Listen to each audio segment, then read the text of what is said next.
I'm Kathy Jones. And I'm Lizanne Saunders. And this is On Investing, an original podcast from Charles Schwab. Each week, we analyze what's happening in the markets and discuss how it might affect your investments.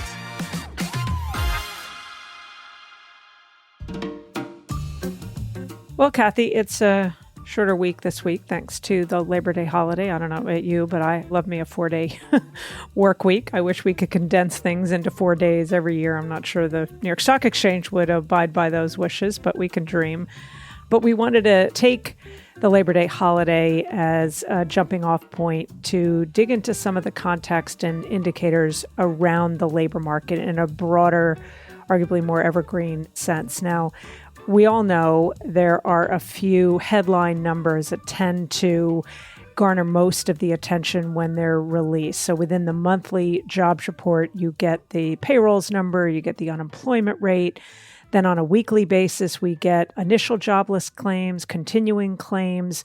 Back to within the jobs report, you get metrics like average hourly earnings and the labor force participation rate. And we are taping this in advance of this Friday's nonfarm payroll report, which will be the August release. And that will give us an indication on how the economy is doing and if the unemployment rate has continued to tick up. And again, much like a good chunk of last year, seems like every week there are folks out there commenting on recession indicators, what works, what doesn't, what makes this time different. On this show, we've talked about the SOM rule. We had Claudia Sahm as a guest. You had a great conversation with her.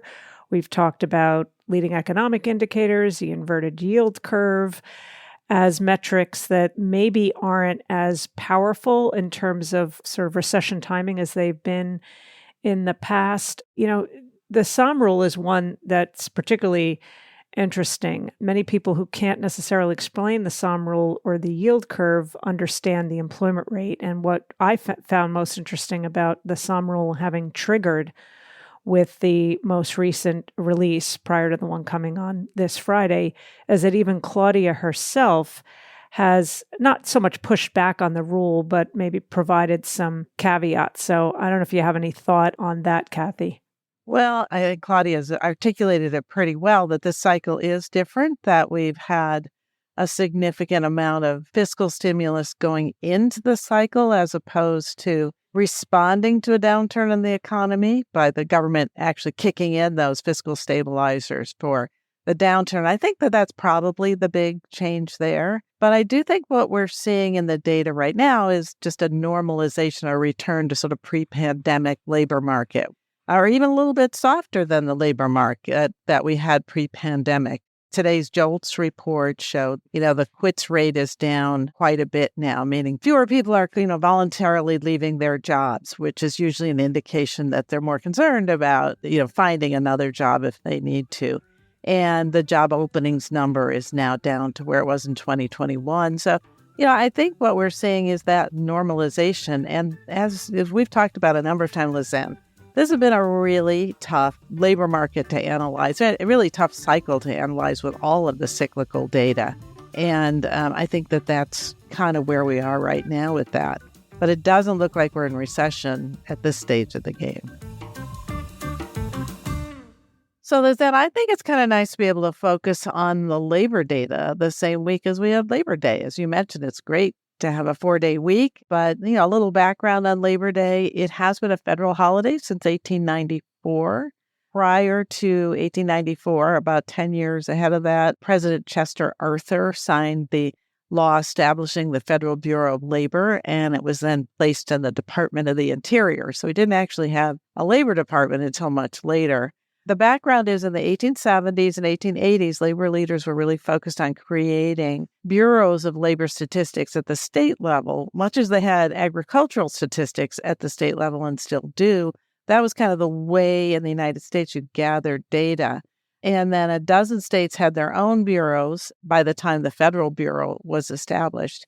The Department of Labor has an article on their website that tells the whole history of how the department came to be and how it took until 1913 for the Department of Labor to become a full cabinet department with a secretary.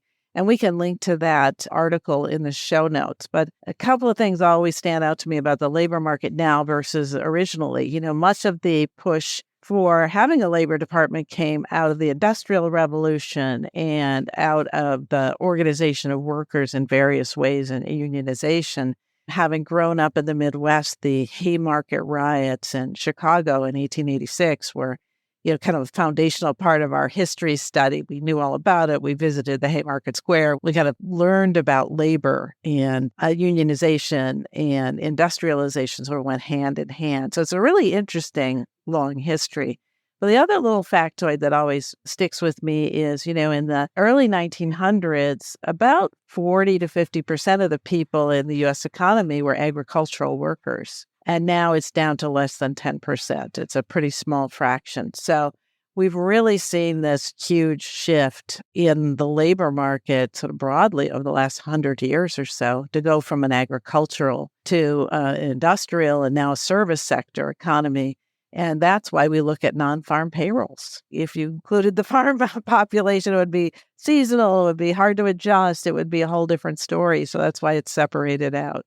Yeah, so that's how the moniker for the payrolls data that we get is non-farm. And you're right, there's that seasonal component to it. If you did include them, the caveats would be incredibly numerous. And I think that the calculation methodology would be really, really tricky. So for farm labor, the U.S. Department of Agriculture tackles those. And non-farm payrolls also exclude jobs like private household employees, unpaid volunteers, the unincorporated self-employed, which are also all highly volatile employment numbers. So the U.S. Census Bureau tracks data related to self-employed workers, and you can see how fragmented the data set has become. The other interesting thing that I think maybe some people don't realize is that there are two surveys conducted by the Bureau of Labor Statistics on a monthly basis. There's the Establishment Survey and the Household Survey. It's the Establishment Survey that generates the payrolls number every month, and it's the Household Survey that generates the unemployment rate. And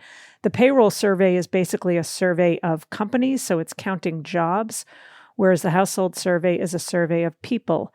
And there can be, at times, a pretty significant spread between what those two surveys suggest about the health of the labor market. And it's been particularly acute in this cycle with, if you go back over the past couple of years, you have about a 3 million jobs differential in what the payroll survey has suggested in terms of the number of jobs created. That's the higher number versus the household survey. For what it's worth, the household survey tends, not always, but tends to be a little bit more accurate at inflection points. And there's a few reasons for that. Number one, the household survey is not subject to the kind of revisions that happens with the establishment survey. I always tell people, go beyond just the release of the headline when you get the monthly jobs report. The first release that comes when all the breathless reporting is happening at 8:30 a.m. Eastern Time on a Friday is around payrolls. But one of the next pieces of information you get are the prior 2 months revisions to the releases. And then we also get these annual benchmark revisions, which did capture a lot of attention, as probably most market watchers that are listening to this show are aware of a week or two ago when there was a huge downward revision. We discussed this on the last episode to the tune of more than 800,000 jobs were revised out. And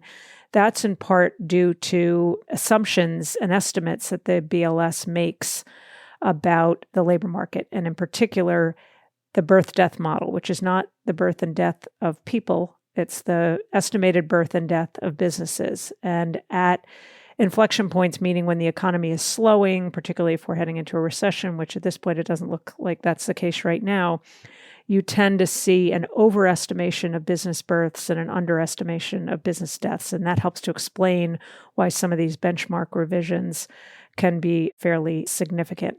One of the things we've been talking about, Kathy, and I wanted your thoughts on this, is Fed policy as it relates to the Fed's dual mandate. And inflation, which is one of the two mandates, has been front and center, certainly during the hiking part of the Fed's campaign. But now as we head into what we assume will be an initial rate cut at the September meeting, clearly that labor market mandate is coming into sharper focus. So what are your latest thoughts there? Yeah, I mean, we all know the Fed cares a lot about employment, as you mentioned, part of the dual mandate. And just to spell out what is a dual mandate, it means the Federal Reserve is tasked with promoting maximum employment and stable prices.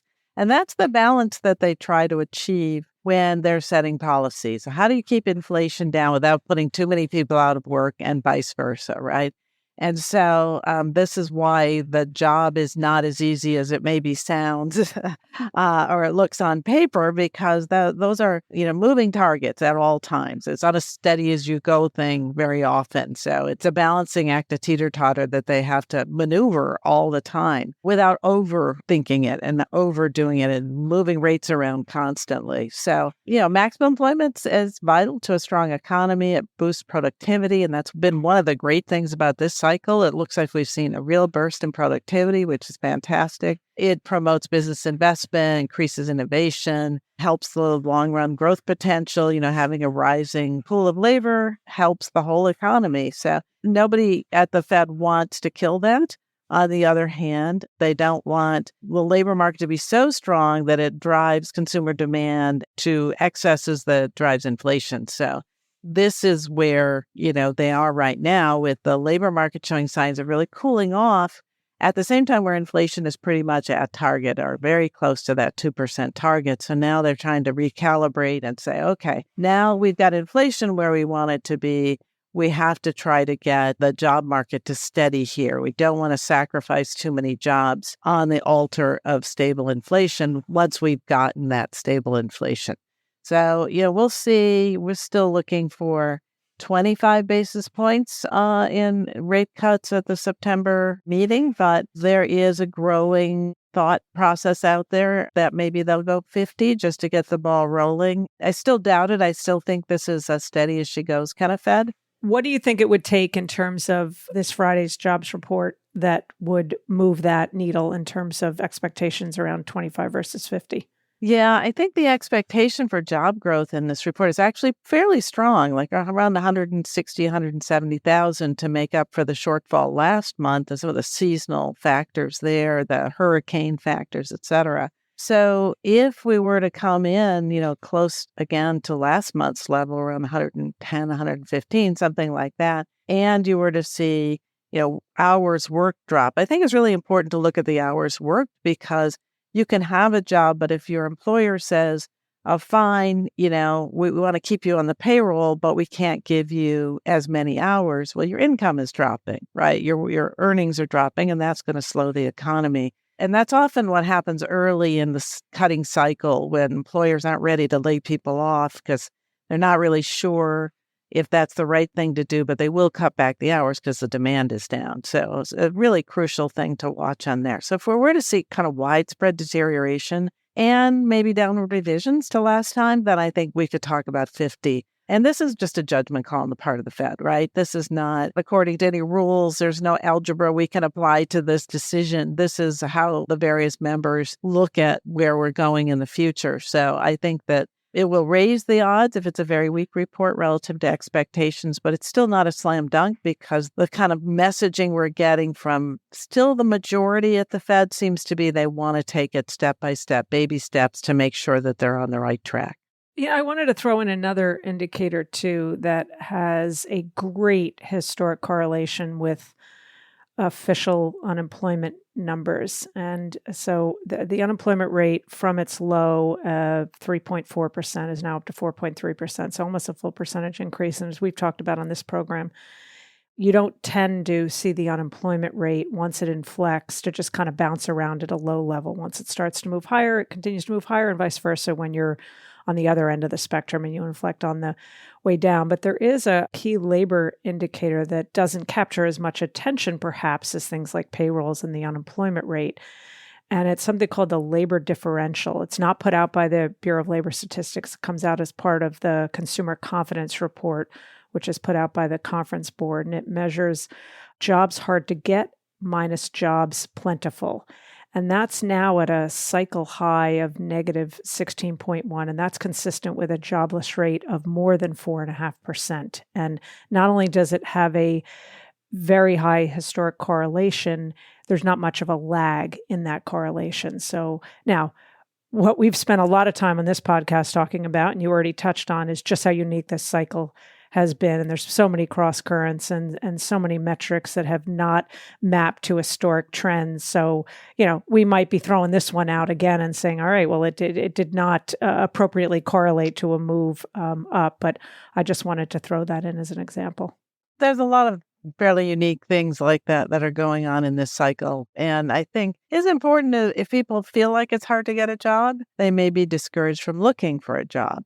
Or one of the things I pay attention to are the surveys of people coming out of school. And they're having a more difficult time finding employment coming out of high school or college or trade school or whatever. Because when that happens, it's a pretty significant sign that things are slowing down. Because I don't know, for years now, we've had employers looking at those schools for workers, right? And offering training programs because of a shortage of workers. And now that seems to be ebbing and going the other direction, where it's taking longer to find a job. There's not as many opportunities. And that certainly could be a sign that things are slowing down. But it's very difficult to track in real time. It's more anecdotal. But I do see that, jobs hard to get versus plentiful is a really important indicator, I think, of where things are headed. Because, those are people really in the market looking for work who are reporting on it. And even some of these signs or indicators that are more anecdotal, I think is particularly important in this cycle because of the connectivity between confidence in the labor market and consumption. And with the savings rate now down to under 3% and the excess savings largely having been drawn down, maybe not for the, ultra high end of the income spectrum, but certainly down. I think maybe one of the keys to have maintained decent consumption trends in the face of that dwindling savings story has been confidence in the labor market. So it's not just the impact of people losing their jobs or having to file for initial unemployment insurance in terms of the feeder into consumption, but it's through those psychological channels as well that I think is important to watch in this cycle. Yeah, I think it comes down to a real simple proposition. When people have jobs and they feel confident in their jobs, they'll spend money, and that will drive the economy. And when they feel nervous about their job or they can't find a job, they're going to pull back, and that's going to have a big impact on the economy. And I hate to reduce everything to such simple terms, but I think that at the end of the day, that's what we're all searching for. Where are we on that spectrum?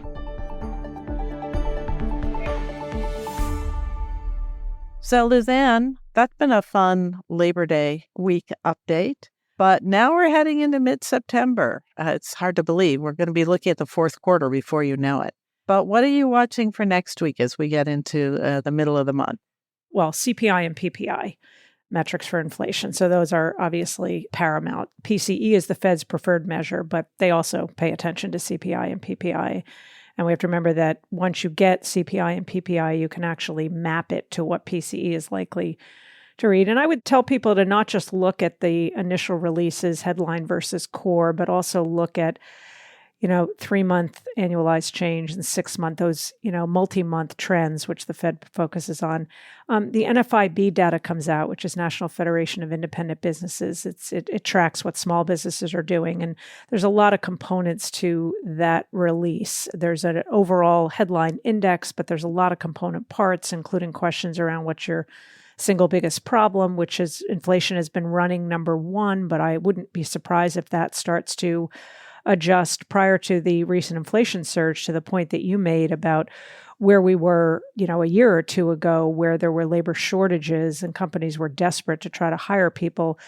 Quality of labor for a while there was the number one concern, and that gave way to inflation. But I would also pay very close attention to the employment components of that survey, because small businesses are the largest net job creators. So I think that is important. Claims is a weekly number. So we always get claims every Thursday, but that's important to watch. And then we get the University of Michigan consumer sentiment, which is similar to consumer confidence.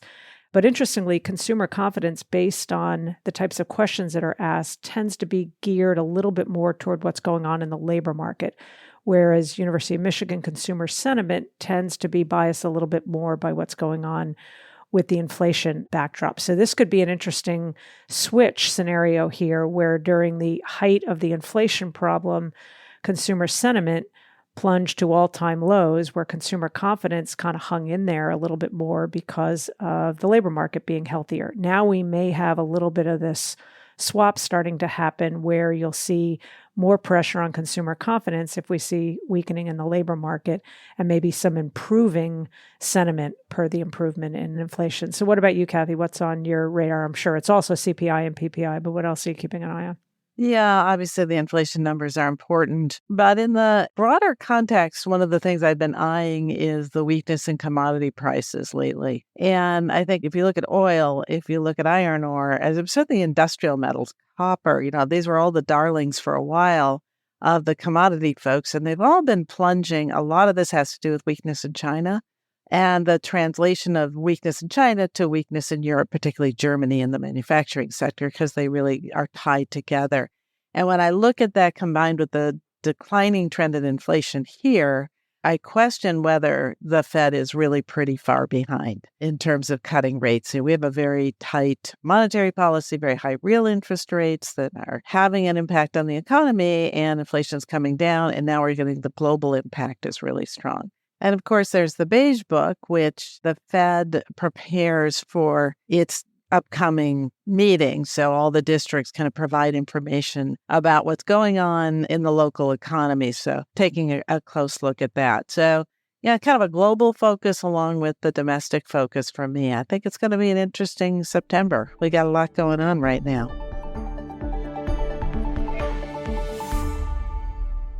So that's it for this week. Thanks for listening. I mentioned we linked to the Department of Labor article in the show notes, so look for that. We'll also link to the BLS website, bls.gov, that's Bureau of Labor Statistics, as there's just a ton of great data on there, and they also have things like geographic information, specific parts of the country, what their unemployment rates are like, and also CPI inflation calculators. If you're inclined to get lost on these websites as we are, this is going to keep you busy for a long time. And as always, you can keep up with us in real time on social media. I'm at Kathy Jones. That's Kathy with a K on X and LinkedIn. And I'm at Lizanne Saunders on X and LinkedIn. If you see anything that claims to be from me on Facebook or Instagram or WhatsApp, or I think there's another one that popped up recently, none of those are me. Those are imposters. I do not have a private stock picking club where I'm guaranteeing you returns. I can't believe there are people that get duped by that and think that's something I or we would do. So make sure you are following the real me. And if you've enjoyed this show, as always, we'd be grateful if you would leave us a review on Apple Podcasts, a rating on Spotify, or feedback wherever you listen. And you can also follow us for free in your favorite podcasting app. We'll be back with a new episode next week, so stay with us.